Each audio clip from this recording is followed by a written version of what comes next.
Hello, everyone. Welcome. This is Eric with Sunken Stone's content department.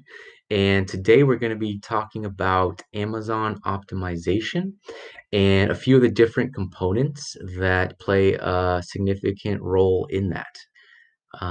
Obviously, Amazon optimization is very important, especially in today's Amazon landscape, where you have more sellers, more products, more competition, right? So it's very crucial to list your products, but do it well and make sure you are taking all these factors into account to best optimize your listings.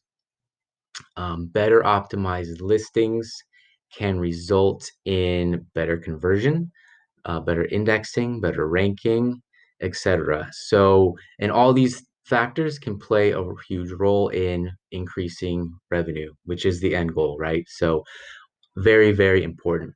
So, let's kind of dive in here. And the first thing I want to talk about is product images on your Amazon listings.